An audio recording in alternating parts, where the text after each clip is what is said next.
अस्सलाम वालेकुम, आप देख रहे हैं हो क्या रहा है। मैं हूं Faisal Abbasi, group editor 92 news. Irshad Ahmed Arif सब साथ हैं। शुक्रिया इरशाद साहब आपका। प्रोग्राम में हमें ज्वाइन किया है सीनियर सहाफ़ी और सीनियर तज्ज़ियाकार साबिर शाकिर साहब ने। बहुत शुक्रिया साबिर साहब आपके वक्त का। आपसे गुफ्तगू करेंगे। वज़ीर-ए-आज़म पाकिस्तान शहबाज शरीफ साहब कहते हैं कि मिफ्ता इस्माइल ने उन्हें बताया है कि IMF से 1 नहीं 2 अरब डॉलर मिलेंगे।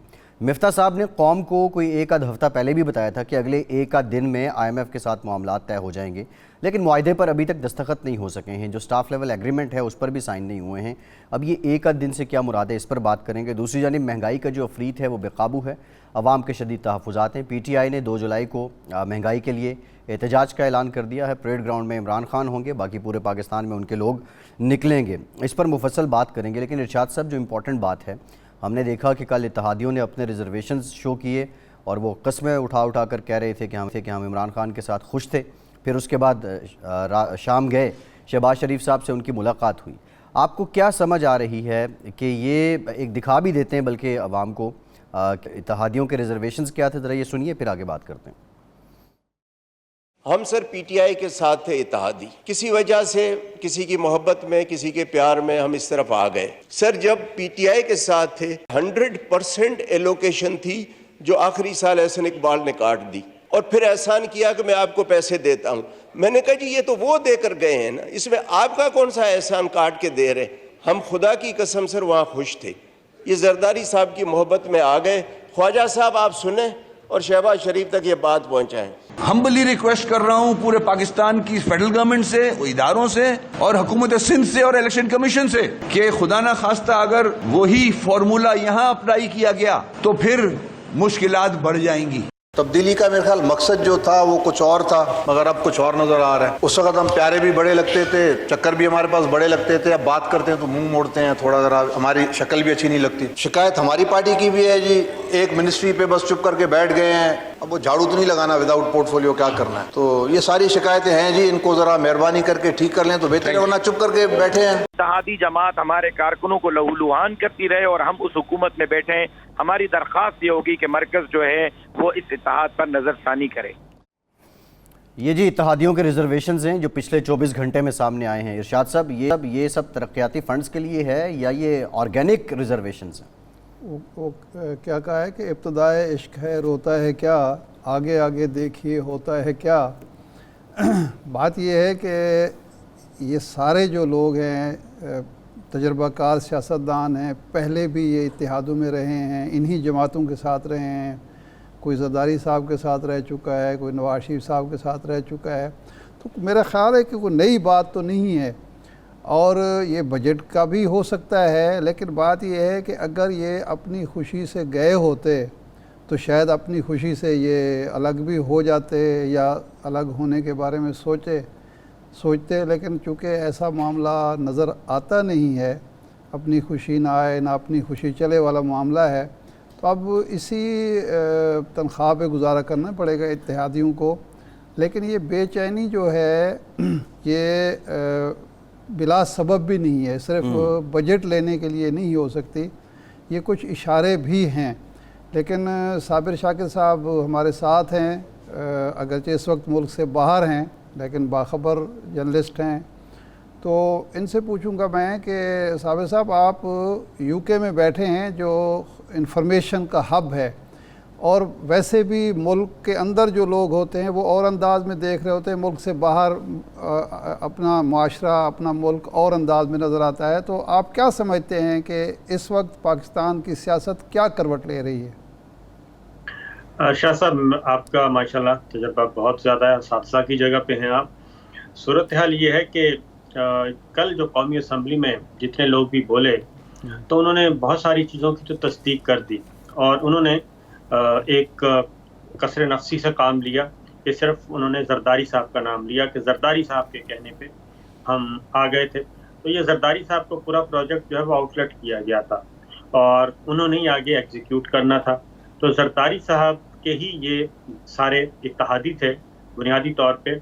इसमें अवामी नेशनल पार्टी हैदर खान साहब, हैदर होती भी बोले, और खालिद मक्सी साहब BAP बलूचिस्तान अवामी पार्टी, बाप के बाप, वो भी इसमें शामिल थे। फिर असलम भूतानी मुत्तहिदा कौमी मूवमेंट, अलबत्ता वो जरदारी साहब के पैनल पे नहीं थी, वो उनसे बराह रास्त डील किया जा रहा था मुत्तहिदा कौमी मूवमेंट से, तो उनको बराह रास्त वाया डॉक्टर फ़रूक नसीम साहब मैसेजेस कन्वे होते थे, खालिद मकबूल सिद्दीकी साहब को कहा जाता था। तो इस तरीके से ये सारे का सारा एक जो नई कंपनी मारिज़ वजूद में आई थी, उनका ख्याल था कि ये बआसानी चल पाएगी, लेकिन दरमियान में पता चला कि ये मिसाक मईशत, जिसको कहते थे कि ये मिसाक मईशत के माहिरीन हैं, तो एक इमरान खान साहब को निकाला है, बाकी सब के सब इमरान खान के इत्तेहादी भी और PDM भी और पीपल्स पार्टी और इसके इत्तेहादी भी इस वक्त इस हुकूमती बेड़े में मौजूद हैं, लेकिन इसके बावजूद चीज़ें इनके काबू में नहीं हैं। और यही वजह है कि एक तो जरदारी साहब और मुस्लिम लीग नवाज, यानी कि भुट्टो ख़ानदान, जरदारी ख़ानदान और शरीफ ख़ानदान का जो आपस में एक काफ़ी पुराना चला आ रहा है सिलसिला, वो अभी तक कुदूरतें और बुग़्ज़ अभी ख़त्म नहीं हुआ। और जरदारी साहब आना चाहते हैं पंजाब में, उनको आने नहीं दिया जा रहा। पीपल्स पार्टी पंजाब में वजारतें नहीं दे रही उनको, मुस्लिम लीग नवाज पीपल्स पार्टी को वजारतें नहीं दे रही। इवन जरदारी साहब खुद हमजा शहबाज से मुलाकात कर चुके, फिर शहबाज शरीफ साहब को भी कन्वे किया जा चुका। तो ये प्रॉक्सीज हैं इनफैक्ट जितनी भी। साबिर साहब कतई कलाम माफ़, ये फरमाएं कि ये जो मईशत नहीं संभल रही, बेड़ा गर्क हो रहा है, आम आदमी पिस गया है बेचारा, महंगाई, ये भी ये नाइत्तेफाकी जो मुस्लिम लीग नून और पीपल्स पार्टी के दरमियान है, ये वजह है या कुछ और अवामिल हैं? ये अरशद साहब ये आए नहीं थे, ये मईशत को ठीक करने नहीं आए, ना ही मईशत की प्रायोरिटी थी। इनकी प्रायोरिटी क्या थी, वो काम सारे के सारे हो रहे हैं। मसलन नैब ऑर्डिनेंस तब्दील हो चुका और आपने देखा कितनी बर्क रफ्तारी से हुआ। पहले मंजूर हुआ, प्रेसिडेंट ऑफ पाकिस्तान ने वापस भेजा, ज्वाइंट सेशन बुलाया गया, फिर फौरन करवाया गया। इसी तरीके से ओवरसीज पाकिस्तानियों का वोट का हक वो छीनना था, वो बहुत तेज़ी से काम हो गया। इलेक्ट्रॉनिक वोटिंग मशीन, वो काम इन्होंने कर दिया। जो चीज़ें इन्होंने अनडू करनी थी अपनी फेवर की, और बेसिकली बुनियादी तौर पे ये सारे के सारे वही बिल थे, खासतौर पे नैब, जो कि फैटफ के साथ इन्होंने जोड़ा था। और उस वक्त भी ये कोई भी 3 बिल मंजूर हुए थे, तो वो भी ज्वाइंट सेशन के जरिए मंजूर करवाए गए थे। अपोजिशन ने इनकार कर दिया था, और भुट्टो की प्रेस कॉन्फ्रेंस मौजूद है, सबकी मौजूद है। तो इसलिए ये मईशत ठीक करने नहीं आए, और ना ही मईशत अब तक की इत्तला के मुताबिक इनकी प्रायोरिटी है। उसमें आप देख लें कि वही IMF था, उसके साथ सारा प्रोग्राम चल रहा था। अब शौकत तरीन साहब को बुला के उनसे मदद मांगी जा रही है। मईशत इनकी प्रायोरिटी ना थी ना है, जो काम इन्होंने करने थे वो कर लिए। अच्छा साबिर साहब, ये जो सारी कहानी हमने देखी रिजीम चेंज की, इसमें इमरान खान से क्या गलती हुई? इमरान खान से गलती नहीं हुई, बल्कि इनके अपने अंदर का खौफ था और कुछ भी नहीं था। और खुर्रम दस्तगीर साहब बड़े क्लियरली बता चुके हैं कि इनके अंदर का खौफ क्या था। ये फरमाएं कि जब अदम एतमाद की तहरीक की तैयारियां हो रही थीं, तो हमें ये बावर कराया जाता था कि मुल्क की इकानमी तबाह हो गई है, महंगाई है, आवाम का जीना दुभर हो गया है, और जब रजीम चेंज होगी तो अमेरिका भी मदद करेगा, चीन भी मदद करेगा, सऊदी अरब भी मदद करेगा। 36 अरब डॉलर आएंगे। 35 अरब डॉलर का तो एक बाकायदा आपको याद है कॉलम भी लिखा गया, और बाकायदा कहा गया जी सिर्फ 35 अरब डॉलर तो चीन लेके बैठा हुआ है। इसका मतलब है कि इमरान खान जो कहते हैं कि जी अमेरिका इसके पीछे था, फिर ये बात तो ना हुई, आया तो कुछ भी नहीं है। उसमें अरशद साहब बात ये हुई कि देखें, आप बेहतर समझते हैं कि अमेरिका भी उस घोड़े पे लगाता है जिसके पल्ले कुछ हो, कमज़ोर घोड़े पे तो वो नहीं लगाता। ये सारा खेल ख़राब कैसे हुआ? ये खेल ख़राब हुआ है, सिर्फ स्क्रिप्ट उस वक्त ख़राब हुआ जब पाकिस्तान के अवाम निकल आए। अच्छा। और पाकिस्तान के अवाम ने इस रिजीम चेंज को रिजेक्ट किया, इस ऑपरेशन को, और वो अभी तक एक्सेप्ट नहीं हो रहा। अब तक जितने भी सर्वे हो चुके हैं, जिनका ऐलान किया गया है वो भी, और जिनका ऐलान नहीं किया गया वो भी, ये सारे के सारे सर्वे बता रहे हैं कि शदीद तरीन रद्द अमल है इस वक्त भी। जो लास्ट सर्वे आया है वो 67% जो हैं, 74% फ्रेश इलेक्शन मांग रहे हैं पाकिस्तान के अवाम। तो ये पाकिस्तान के अवाम ने फर्स्ट टाइम ऐसा किया है कि पाकिस्तान के अवाम ने एक्सेप्ट नहीं किया।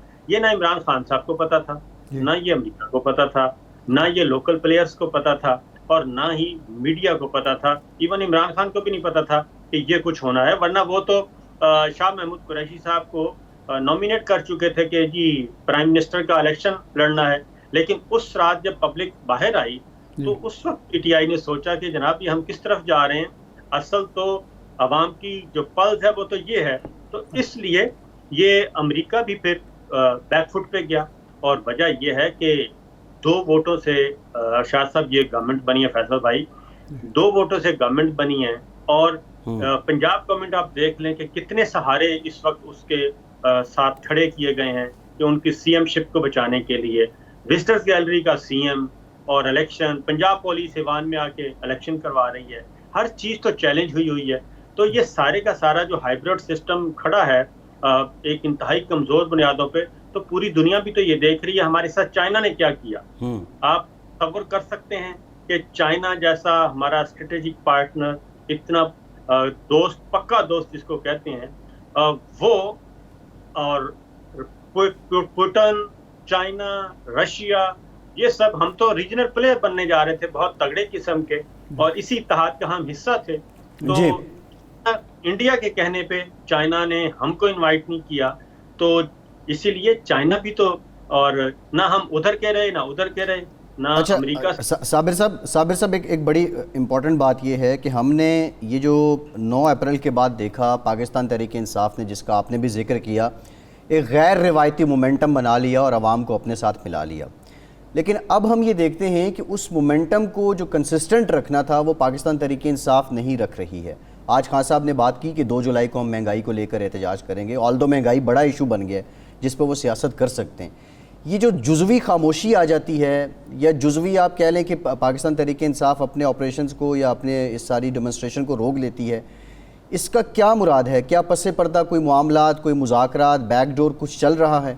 डेफिनेटली उसमें शाह साहब समझदार हम्बल लोग, जो जिसकी तरफ मैं इशारा कर रहा था, हम्बल लोग मौजूद हैं जो इस कुछ चीज़ें वो जानते भी हैं, इसलिए वो कहते हैं कि प्रेशर भी रहे और प्रेशर भी बरकरार रखा जाए, और ये प्रेशर उस हद तक ना जाए कि दूसरी साइड से कोई बहुत ओवर रिएक्शन हो जाए, और ओवर रिएक्ट करें तो ये सारे का सारा सिस्टम ही ना लपेटा जाए। तो मेरी जो इत्तला है उसमें न सिर्फ पाकिस्तान तहरीक इंसाफ के राब्ते हैं, बातचीत है, मैसेजिंग होती है, लेकिन वो सब के सब जो हैं इस वक्त आप कह लें इजाजुल हक साहब इस तरह के, इस नौइयत के हैं। कुछ और लोग भी हैं जो इस वक्त ब्रिज का काम, क्योंकि बराह रास्त तो बोलचाल, जो टॉप लीडरशिप उनकी तो बोलचाल ही बंद है। वो तो कहते हैं कि जब तक आप शेड्यूल नहीं देंगे तब तक हम एक दूसरे के साथ बैठने के लिए भी तैयार नहीं है। राना सनाउल्लाह साहब ने भी बात की थी एक दफ़ा, इमरान खान साहब को कहा था कि आए बैठें, इंतखाबात की बात करें। तो वो जो असल मसला यही है कि प्रेशर इस हद तक नहीं लेके जाना कि ओवर रिएक्शन आ जाए उधर से, और ओवर रिएक्शन में ये सारे का सारा सिस्टम ना लपेटा जाए। तो आगे भी बढ़ना है, सिस्टम भी बचाना है, डेमोक्रेसी भी बचानी है। और नहीं तो क्या आप समझते हैं कि सिस्टम को खतरा है? बिल्कुल सर, ये तो सिस्टम को बिल्कुल खतरा है। ये अगर पब्लिक इस हद तक अवेयर ना होती तो काफ़ी खतरा मौजूद था। ये सारा के सारा खेल जो ख़राब हुआ है वो अल्लाह ताला की तरफ से हुआ है। मेरा ख्याल है कि ये जो पब्लिक सामने आई है। अच्छा, ये फरमाएं कि आप बरतानिया में हैं, यहाँ एक नैरेटिव ये भी हुकूमत की तरफ से आता है कि ये जो महंगाई है, पेट्रोल की हो या बिजली की हो या गोश्त की हो या सब्ज़ी की हो, ये एक आलमी जो है एक इंटरनेशनल फिनोमेना है। यूके में क्या सूरत हाल है? वहाँ चीज़ें वाकई सस्ती हैं और यहाँ पाकिस्तान के अवाम वाकई तंग हैं महंगाई की वजह से, और महंगाई हुकूमत की पैदा करता है, नाअहली की वजह से है। महंगाई तो पूरे मुल्क में है, लेकिन फ्यूल जो है वो सस्ता हो रहा है। अच्छा। बरतानिया में सस्ता हुआ है और अमेरिका में भी सस्ता हुआ है। अमेरिका में $2 पे था, वो 1.9 पे आ चुका है। बरतानिया में भी 2 पाउंड पे था, वो भी 1.89 पे आ चुका है। ये इस वक्त सूरत हाल है। महंगाई बिल्कुल हुई है, लेकिन महंगाई की जो रफ्तार है जो हमारे यहाँ पिछले 8 हफ्तों में हुई है अरशाद साहब, वो तो दूर दूर तक हमें नज़र नहीं आ रही, क्योंकि 30 जून तक, अभी 30 जून अभी रहते हैं 3-4 दिन, 30 जून तक तो फ्यूल भी फिक्स हो गया था, बिजली की कीमतें फिक्स कर दी गई थी, और जो 200-400 अरब रुपया इन्होंने उसको सब्सिडी दी थी वो भी स्पेयर कर लिया था। IMF के साथ प्रोग्राम भी बहुत अच्छा चल रहा था। आखिर ये 8 हफ्तों में ऐसा क्या हुआ है कि आपको फ्यूल जो है, और फिर आज की जो लेटेस्ट है उसमें FDR ने अपना जो टैक्स कलेक्शन का हदफ है 6,000 अरब रुपए का, वो भी बहुत अच्छे तरीके से पूरा कर लिया है बगैर किसी क्योस के। तो चीज़ें तो सारी स्मूथ चल रही थी। तो ये सब कुछ जो हुआ है, मुझे इन बिटवीन कुछ गड़बड़ लगती है कि क्या हम IMF के साथ मुज़ाकरात कर भी रहे हैं या नहीं कर रहे, क्योंकि ये तो आते हैं कि बस आज मुज़ाकरात हो गए, कल हो गए। तो उस पे शौकत तरीन साहब ने आज से कोई 4-5 हफ्ते पहले कहा था कि इस पे अभी कई हफ्ते लगेंगे, और बात उनकी सही है कि आज मिफ्ता साहब का भी बयान चल रहा था कि जी वो स्टाफ लेवल पे मुआहदा हो गया है और 1-2 दिन लगेंगे उसको जो डॉक्यूमेंट्स हैं पढ़ने में, और उसके बाद इंशाल्लाह हो जाएगा। इसका मतलब है कि बजट की मंजूरी का इंतज़ार हो रहा है। बजट मंजूर होगा, बजट मंजूर होने के बाद ये मुज़ाकरात शुरू होने हैं। अरशाद साहब, वो मुज़ाकरात शुरू होने हैं बजट मंजूरी के बाद। वो देखेंगे पहले कि जनाब क्या क्या करती है। उसकी वजह यह है कि इससे पहले तो वो बात ही नहीं कर रहे थे कि आपने रहना भी है या नहीं। सही। ये सऊदी अरब से भी, हमारे मिडल ईस्ट से भी यही, और चाइना से भी यही इतला आई कि आप इन लोगों ने रहना भी है या नहीं रहना। नहीं, लेकिन जब वज़ीर-ए-आज़म शहबाज शरीफ साहब भी कह रहे हैं, ज़रदारी साहब सब कि हमने मुद्दत पूरी करनी है, तो फिर वो इतबार क्यों नहीं कर रहे इनकी ज़ुबान पर? आपने देखा ना, ये मुद्दत है या इद्दत है, अभी ये नहीं समझ आ रही।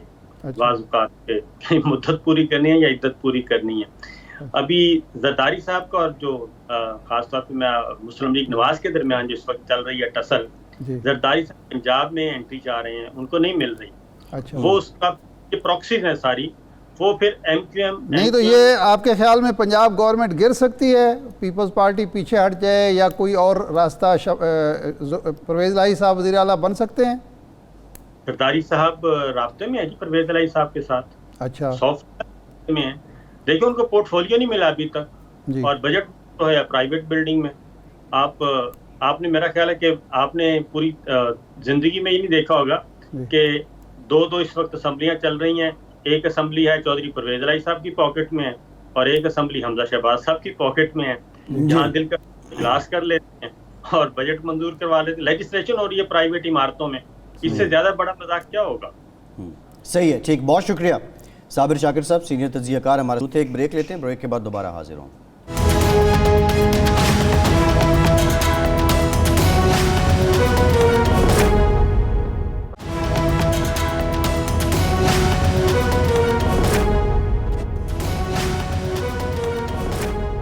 ब्रेक के बाद एक बार फिर से आपको खुशामदीद कहेंगे। इरशाद साहब, ब्रेक से पहले भी बात हो रही थी, इत्तेहादियों पे हमने बात की।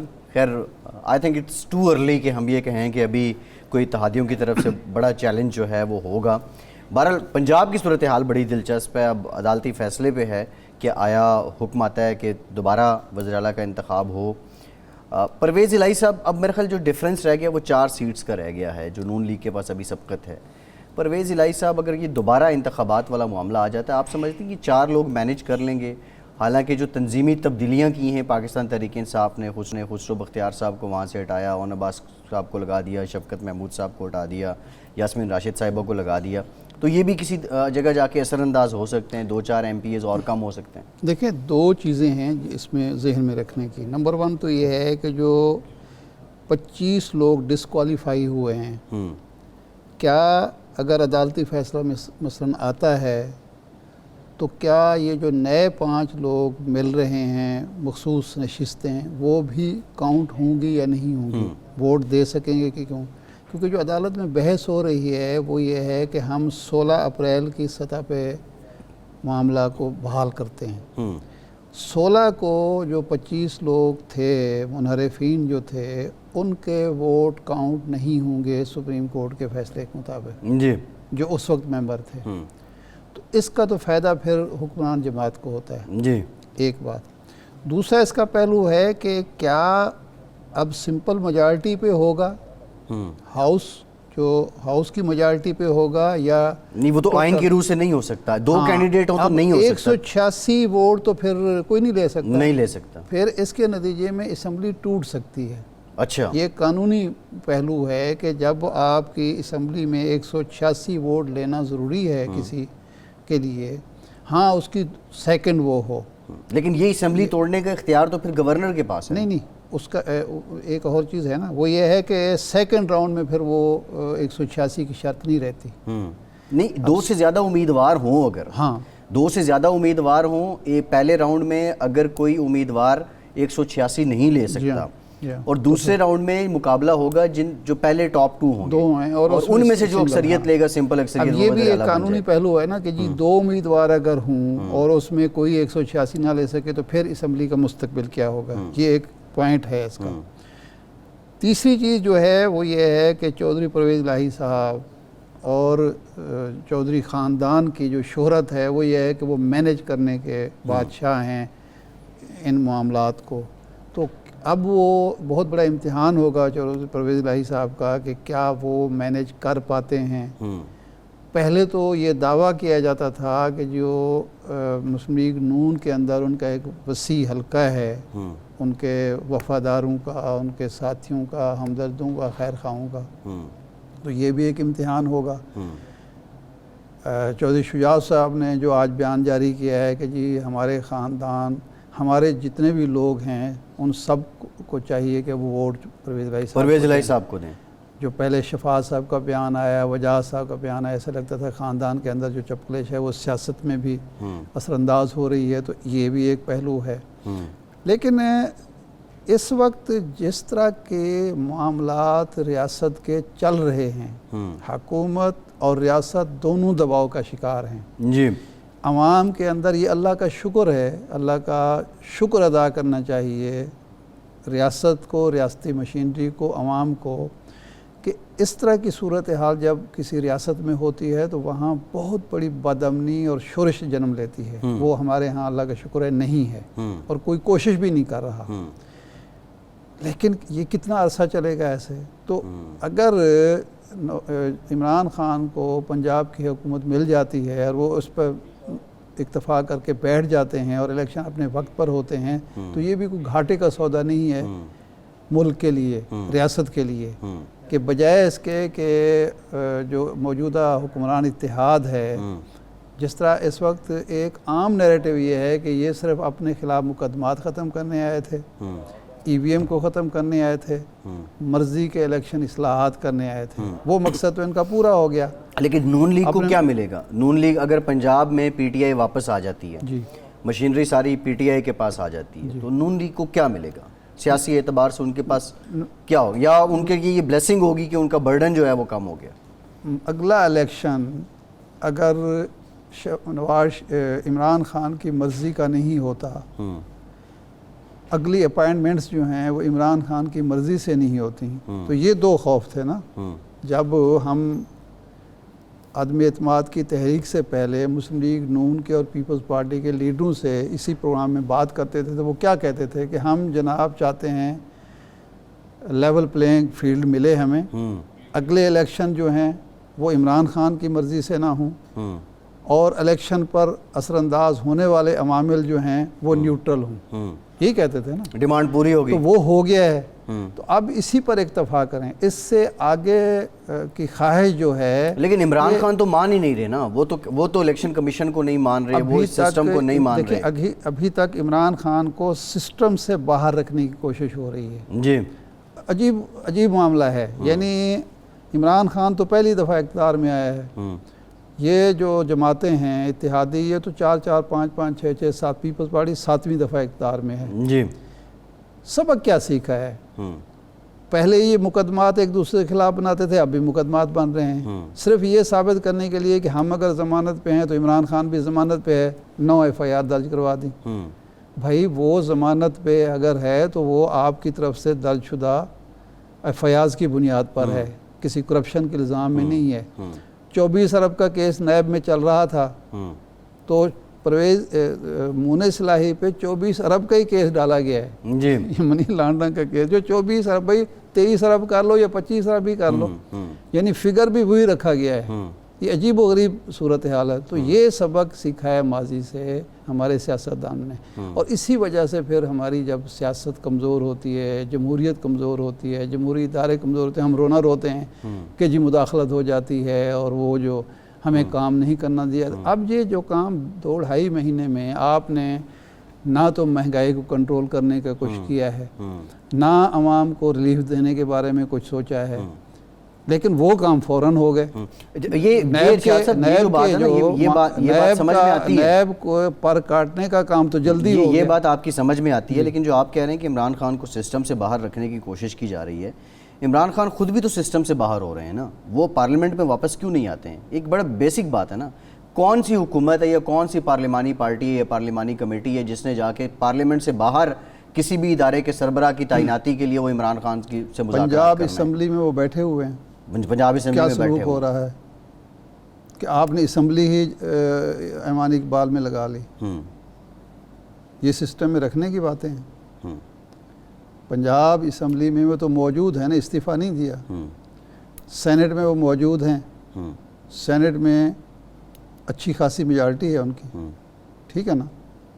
वहाँ क्या हो रहा है? लेकिन उसमें भी देखें ना, पंजाब में भी अगर आप ये कह रहे हैं चीफ सेक्रेटरी आए, वो आईजी आए, वो आके माफ़ी मांगे, वो चैम्बर में पेश हो, उसका तो एक सिंपल तरीका था, जो इस्तेकाक कमेटी है उसके सामने उनको बुला लेते, वो आइनी तौर पे पाबंद है, वो माफ़ी मांगे या उनसे उनको माफ़ किया जाए, उनको रखा जाए। वो भी तो एक हुज्जत तमाम करने की कोशिश की जाती रही ना, जो लोग अपोजिशन के हैं। ये चीज़ें जो होती हैं, ये चीज़ें मिल बैठकर किसी न किसी स्टेज पे तय कर ली जाती हैं, हो जाती हैं। लेकिन अगर आप एक दिन इजलास हुआ है, दूसरे दिन हो गया, तो आपने फ़ौरन असम्बली अपने वो भेड़ें अलग कर ली, तो जाके वहाँ ऐवान इकबाल में बैठ गए। ये नहीं होता, यानी उसमें दोनों साइड पे कसूर है, कोई वन साइडेड बात नहीं है। ये नहीं कि इन्होंने बहुत अच्छा किया है, इनको भी, चौधरी परवेज़ इलाही साहब को भी और पीटीआई की पार्लिमानी पार्टी लीडर्स जो थे, इनको भी कोई दानिशमंदी का मुजाहरा करना चाहिए था। इनकी तरफ से भी बेजा ज़िद थी, लेकिन ये मामलात तय करने चाहिए थे, बजाय इसके कि अपनी अपनी भेड़ें अलग कर लें, सही है, अलग अलग इजलास शुरू कर। ठीक है, एक ब्रेक लेते हैं, ब्रेक के बाद दोबारा हाजिर हमारे साथ रहिए।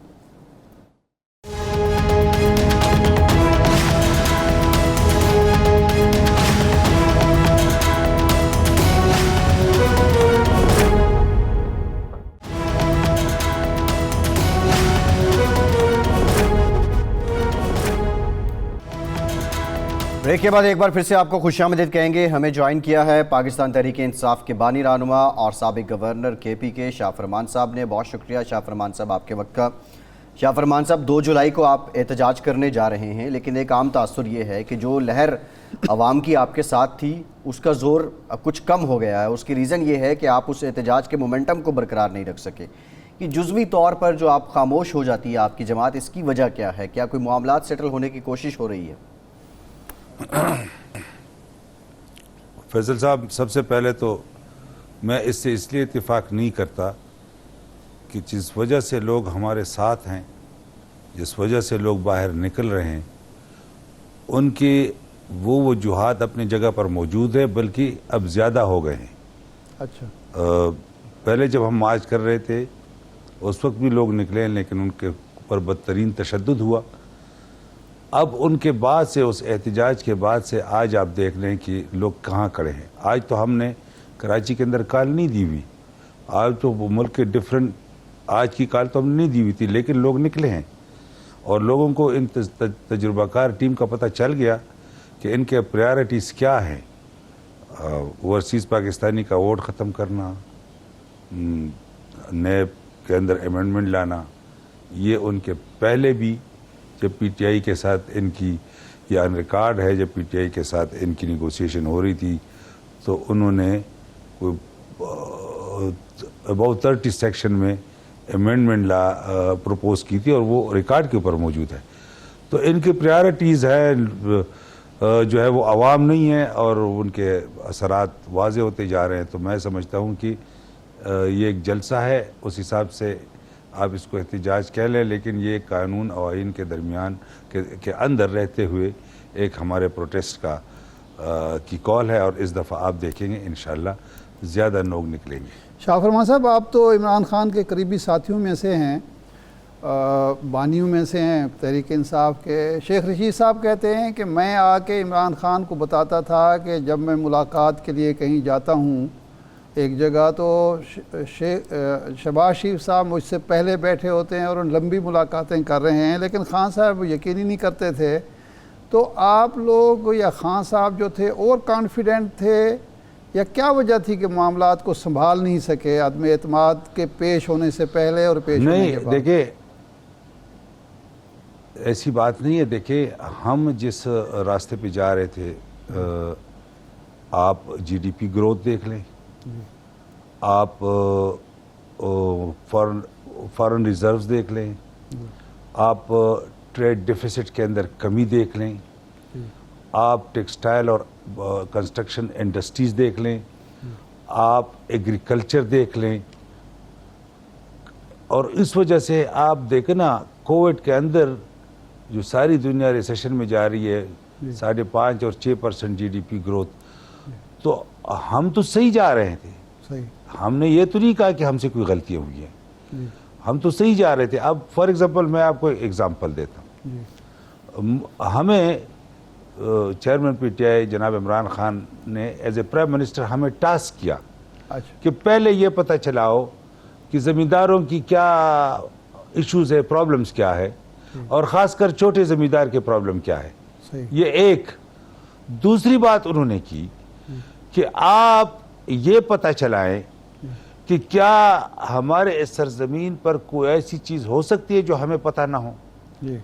तो आप देखें कि जो छोटे ज़मींदारों की और जो ज़मींदारों को पेमेंट और जो सिलसिला हुआ, आपने एग्रीकल्चर के अंदर ग्रोथ देखा। लेकिन जो दूसरा सेक्शन है, ज़रा सुन ले कि क्या इस सरजमीन को आज इसके अंदर ये फर्टिलिटी आई कि ये जैतून को हम उगा सकें। आप इस साल जैतून प्रोड्यूसिंग क्लब के मेंबर बने। अच्छा। ये हमने शुरू किया और उस इंस्ट्रक्शन के तहत शुरू किया। फिर उसके बाद सैफरान, जिसको हम ज़ाफ़रान कहते हैं जी, जो हाई अल्टीट्यूड ड्राई एरिया पर होता है, जिसकी कीमत $15,000 से लेकर $30,000 किलो है जी। आज हमने आइडेंटिफाई किया 18,000 हेक्टेयर 13 डिस्ट्रिक्ट के अंदर, जिससे 1,000 अरब का हो सकता है ज़ाफ़रान। तीसरी बात, बिलियन ट्री सुनामी के अंदर हमने सिदर बेरी शामिल की, जहां बेरी पत्ता नहीं गिराता, एवरग्रीन है। नंबर 2 वहां पर होता है जहां कोई ग्रीन प्लांट नहीं होता, वो वहां पर होता है। बेरी की हनी पूरी दुनिया की हनी में, डिफरेंट हनी में 35 से 45% शुगर होता है और 20 डिग्री पर वो जम जाती है। बेरी की हनी सेहत के लिए इतनी अच्छी है कि वो -2 के ऊपर भी लिक्विड रहती है और 6 से 9% उसके अंदर शुगर होता है। आज यूएई में 30,000 रुपए पर किलो जो इधर से लोग ले जाते हैं। शाह साहब, ये ज़ाफ़रान, ये शहद, ये जैतून, ये आमदन इससे कितनी हुई है? इसकी एक्सपोर्ट कहाँ पे, मंडी इसकी कौन सी है? देखिए, मैं इस वक्त आप देखिए, इसकी खुद सर्वे कर ले। देखिए, इसकी खुद सर्वे कर लें। ये हमें टाइम लगा, ये 3.5-4 साल के अंदर प्रोडक्शन शुरू करते हैं, लेकिन जो ऑलरेडी हमारे पास केपी के अंदर 7,30,00,000 वाइल्ड जो है वो ऑलिव है, जिसको कऊ कहते हैं, देखिए ना, और वो सारी उसके अंदर मौजूद है। अगर हम उसको भी ग्राफ्ट करें, जिस तरह बाजवर से हमने शुरू किया हुआ है, हम नए जैतून को भी लगा रहे। कहने का मकसद ये है कि आज हमारे पास पोटेंशियल मौजूद है। मुझे ऑन रिकॉर्ड, ये हुकूमत गिराने से पहले मुझे ऑन रिकॉर्ड चाइना ने बुलाया। अच्छा। चाइना के अंदर, चाइना ईस्ट के अंदर एक प्रोविंस है, उसके गवर्नर ने इनवाइट किया, फॉरेन ऑफिस ने इनवाइट किया कि आप ऑर्गेनिक वेजिटेबल और फ्रूट और सैफरान और ऑलिव के ऊपर उन्होंने मुझे इनवाइट किया। और जो चाइनीज़ एम्बेसडर से मेरी मुलाकात हुई तो उन्होंने हमारे ये वाले प्रोजेक्ट सीपेक फेज़ 2 में शामिल किए। अब मेरा अगला प्रोग्राम सूबाई हुकूमत का ये था, और ये 2 चीज़ें जो एग्रीकल्चर और फॉरेस्ट की, ये मैं इसको जो है वो गाइड कर रहा था। डिसीजन लेने थे हुकूमत ने, लेकिन मैं इसको लीड कर रहा था। अब आप मुझे बताएं कि सऊदी अरेबिया ने रिक्वेस्ट की कि आप ऑलिव आपकी ज़रूरत से ज़्यादा ऑलिव है, वो एक दाना भी किसी और को ना दे, आप हमारे साथ डील करें।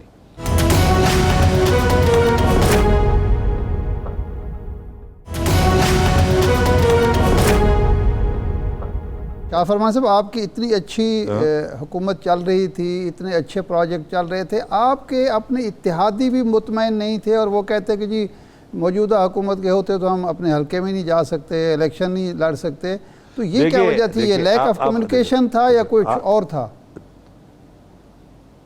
देखो मेरी बात सुने, देखिए मेरी बात सुने, मैं वो बात करूंगा, बाकी तो चीज़ें क्लियर है कि अगर कोई प्रेशर आया है या कोई इस तरह की बात हुई है या कोई बाहर से बात हुई है, मैं सिर्फ ये कह रहा हूँ कि हमारी हुकूमत की जो परफॉर्मेंस है, फेडरल हुकूमत की परफॉर्मेंस देख लें, ये फिर से मैं रिपीट करता हूँ, जीडीपी ग्रोथ देख लें, यही जब हम हुकूमत में आए उस वक्त फॉरेन रिजर्व्स कितने थे, जब हम जा रहे थे तो कितने थे, तो ये क्लियर इंडिकेटर्स हैं।